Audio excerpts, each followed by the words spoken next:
जय माता दी दोस्तों, मैं आपकी परनीता। आप सब लोग कैसे हो? होप करती हूँ कि आप भी सब अच्छे, खुशहाल और सुखी होंगे। आज मैं आपसे श्री राम भक्त वीर हनुमान जी के 12 नामों की महिमा का गुणगान करूँगी, क्योंकि आज ये कलयुग है। हर इंसान किसी न किसी समस्या से घिरा हुआ है। किसी को बीमारियों ने घेरा हुआ है, किसी ने जो कोई कर्जे के तले दबा हुआ है, किसी के बच्चे बुरी संगत में पड़ गए हैं, कोई आर्थिक तंगी से गुजर आया है। हर इंसान को कोई ना कोई समस्या है। तो इस समस्या से निकलने के लिए ये हनुमान जी के 12 नाम जो हैं बड़े पावरफुल हैं। इसको आप प्रतिदिन करने से देखो आपकी कैसी सारी समस्याएं भाग जाती हैं और विपत्तियों का नाश हो जाता है, संकटों का नाश हो जाता है और घर में खुशहाली आती है, सुख समृद्धि आती है। क्योंकि जो भी चीज़ हम सच्ची श्रद्धा विश्वास से करते हैं वो अवश्य पूर्ण होती है। तो जो उनके 12 नाम है जो मैं आपको बता रही हूँ, बहुत ईजी से नाम है, कोई ज़्यादा मुश्किल भी नहीं है। इसको आप सुबह उठ के, जैसे सुबह प्रतिदिन उठो, सुबह जैसे मॉर्निंग में उठते ही इसको 11 बार जाप करो, 5 मिनट में हो जाते हैं। दोपहर को करो, रात को सोते टाइम करो, फिर देखो इसका असर कैसे हनुमान जी आप पे प्रसन्न होते हैं। तो उनके 12 नाम हैं हनुमान, अंजनी सुत, वायुपुत्र, महाबल, रमेश, फाल्गुन सखा, पिंगाक्ष, अमित विक्रम, उदित क्रमन, सीता शोक विनाशन, लक्ष्मण प्राणदाता, दश ग्रीव दर्पहा। ये 12 नाम बहुत छोटे से नाम है। इसको 5 मिनट में आप 11 बार कर लोगे। प्रतिदिन करो इसको। एक नियम बना लीजिए कि हमने इसको प्रतिदिन करना ही करना है। फिर धीरे धीरे देखो आपकी कैसी सारी समस्याएं दूर होती हैं और खुशियाँ आती हैं आपके घर में। जैसे कई लोग कहते हैं कि हम हनुमान चालीसा पढ़ते हैं, हमें उसका हनुमान जी की आराधना करते हैं, लेकिन हमें उसका पूर्ण फल नहीं मिलता। तो जैसे कि मैं बता रही हूँ कि आपको कि जैसे हम माता रानी का सिमरन करते हैं, तो जब तक हम शिवजी भगवान जी को प्रसन्न नहीं करते, उनका सम्मान नहीं करते, तब तक हमें माता रानी की भी पूर्ण फल नहीं मिलता, उनका भी हमें पूर्ण आशीर्वाद नहीं मिलता। तो इसीलिए जैसे कि हम प्रभु श्री राम को उनका सम्मान और उनको पसंद नहीं करते, तब तक हमें हनुमान जी का भी पूर्ण प्रसन्नता प्राप्त नहीं होती उनकी भी, क्योंकि वो उनके प्रभु श्री राम है। जब हम उनको पसंद करेंगे तो हनुमान जी तो खुद ही प्रसन्न हो जाएंगे। तो कहते हैं कि जब भी आपने हनुमान चालीसा पढ़ना है, सबसे पहले आप राम जी को पसंद कीजिए, उनका सम्मान कीजिए, उनका कोई मंत्र ले लीजिए। जैसे राम राम ही करके आप उनको पसंद कर सकते हैं। तो जय ओम श्री रामचंद्राय नमः, ओम श्री रामचंद्राय नमः, ओम श्री रामचंद्राय नमः। इसका आप इस मंत्र का 108 बार जाप करो। उसके बाद फिर आप हनुमान चालीसा पढ़ो, बजरंग बाण पढ़ो। फिर देखो हनुमान जी कैसे प्रसन्न होते हैं, क्योंकि जहाँ पे राम नाम का जाप हो रहा होता है, मंत्र का जाप हो रहा होता है, स्तुति हो रही होती है, वहाँ पे हनुमान जी खुद ही चले आते हैं और उस भक्त पे प्रसन्न होते हैं। तो इसीलिए हमें पहले श्री राम जी को मनाना चाहिए।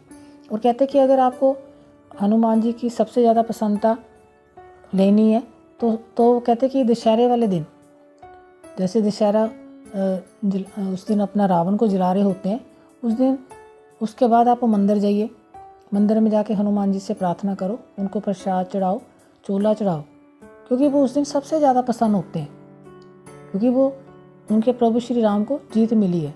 वो यही चाहते थे कि मेरे प्रभु श्री राम को जीत मिले, और उस दिन वो सबसे ज़्यादा प्रसन्न होते हैं। आप उनसे जो भी मांगोगे वे अवश्य पूर्ण करते हैं, उनकी कृपा हम पे प्राप्त होती है। तो इसलिए उस दिन आप जो भी मांगोगे वे अवश्य पूर्ण करेंगे। इतना मन में विश्वास और श्रद्धा जरूर रखो कि वो हम पे प्रसन्न हों, तो वो आपकी मनोकामना पूर्ण करेंगे। और सबसे ज़्यादा, जैसे कि मंगलवार को हमें भी नहीं पता था, हम भी जैसे सिंदूर चढ़ाते थे, वो कहते हैं मंगलवार को अगर आपने सिंदूर चढ़ाना है, कर्जे से छुटकारा लेना है, बीमारियों से छुटकारा चाहिए आपको, तो आप घी में सिंदूर डाल के फिर उनका लेप करो, चोला चढ़ाओ उनको, डाले फिर स्वास्तिक बना के वो चढ़ाओ उनको, पान का बीड़ा चढ़ाओ और उनसे प्रार्थना करो। चाहे थोड़ा ही चढ़ाओ, चाहे पान का बीड़ा ही चढ़ा दो, पर श्रद्धा और विश्वास से, फिर अवश्य प्रसन्न होते हैं आप पे। तो तुलसी की माला भी आप बना के चढ़ा सकते हो, वो भी उनको बहुत प्रिय है। तो मतलब जो भी चढ़ाना है, लेकिन श्रद्धा से चढ़ाओ, फिर वो प्रसन्न होते हैं। और शनिवार को अगर आपने चढ़ाना है, चमेली के तेल में सिंदूर डाल के फिर उनको चढ़ाओ, फिर वो अवश्य प्रसन्न होते हैं।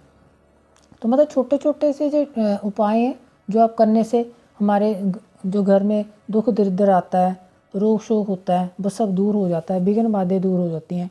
वैसे भी कहते हैं कि जैसे देवताओं में बात करते हैं कि हर देवता कभी ना कभी हार जरूर महसूस की है, हर कोई देवता ने, जैसे विष्णु भगवान है, जैसे ब्रह्मा जी हैं, इंद्र है, हर किसी ने कभी ना कभी जरूर हारे हैं। लेकिन एक हनुमान जी हैं जो कभी भी नहीं हारे। उन्होंने जो भी प्रभु श्री राम ने उनको जो भी उनको काम दिया उन्होंने अवश्य पूर्ण किया है।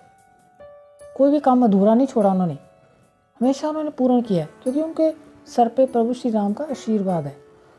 तो इसीलिए वो देवता जैसे है ना, हमें जैसे उनकी आराधना करते हैं तो वो हमारे कभी हार नहीं देते, हमेशा हमें जीत ही वो दिलाते हैं। तो हमें उनके सच्चे मन से, सच्ची श्रद्धा से उनकी आराधना करनी चाहिए। फिर देखो आपके सारे काम कैसे पूर्ण होते हैं।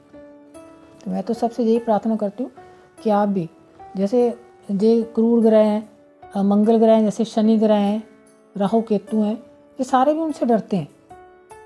अगर हमने इनका आराधना कर रहे हैं तो कोई भी हमारा बाल भी बंका नहीं कर सकता, क्योंकि उनका आशीर्वाद हमारे साथ है, हम पे प्रसन्न है, हमारी रक्षा कर रहे हैं, हमारे आसपास ही हैं।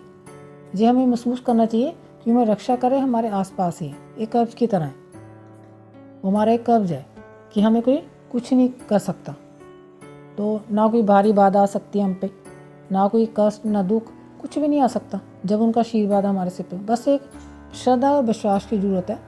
तो मैं तो सबसे यही प्रार्थना करती हूँ कि आप प्रतिदिन इसको करो और फिर इसका लाभ उठाओ। और मैं तो हनुमान से यही प्रार्थना करती हूँ कि आप सब पर, आपके बच्चों पर, आपके परिवार पर हमेशा खुशियों भरा आशीर्वाद वो बनाए रखें और आप सब पर प्रसन्न हों, खुश रहो, आप भी सब खुश रहो, खुशहाल रहो। तब आपको जो मेरे छोटे से टिप्स कैसे लगे मुझे लाइक व कमेंट्स करके बताएं। तब तक के लिए जय माता दी।